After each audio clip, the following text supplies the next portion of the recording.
Pavarësisht shumë sfidave, ajo ka arritur të sjellë në manastir qindra libra shqip, në një bibliotekë që i mungonte qytetit.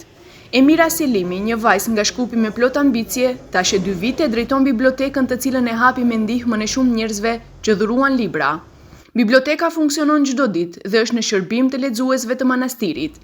Për Televizionin 21, ajo rrëfeu historinë e hapjes dhe sfidat që ka pasur gjatë këtij rrugtimi. U bën sot 2 vite që është inauguruar biblioteka, brenda këtyre 2 viteve suksese shumë të mëdha përpos vështirësive.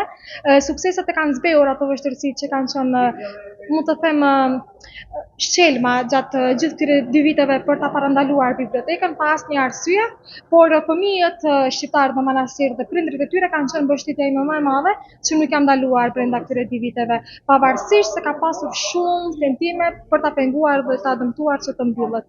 Ashtu siç vizitohet shtëpia e Kongresit të Alfabetit, ka nisur të bëhet traditë që të vizitohet edhe biblioteka, e cila frekuentohet nga shumë fëmijë shqiptar të manastirit. Të them të drejtën, nuk e kam paramenduar se do kem një sukses kaq shumë të madh, sidomos me fëmijët, por ai besimi në Zot është shtuar akoma më shumë kur e shikoj suksesin tim tek ta fëmijë të vegjël dhe tek prindrit që vinë në bibliotekë. Dhe nuk do ndalemi, ne jo vetëm në nëntor, ashtu edhe në faqen e bibliotekës janë të raportuara të gjitha njoftimet, kemi pasur çdo muaj aktivitete dhe vazhdojmë edhe akoma.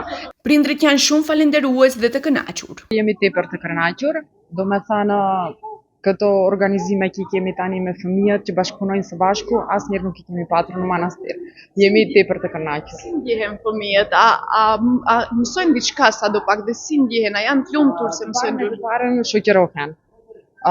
E zhvillojnë, domethënë gjuhën këtu, bashkëpunojnë së bashku, lexojnë, shkruajnë, vizatojnë, gjitha aktivitetet që janë pozitive për fëmijët. Emira zotohet se nuk do të ndalet kurrë dhe do të vazhdojë të kontribuojë për shqiptarët e manastirit. Ajo tregon se ka përkrahje të pakursyer nga intelektualë dhe njerëz të ndryshëm nga Shqipëria, Kosova dhe Maqedonia. Prandaj, është e përkushtuar që këtë bibliotekë ta shndrojë në një mësimore në gjuhën shqipe, ku të mund të mësohet kultura dhe tradita shqiptare, si dhe historia e manastirit.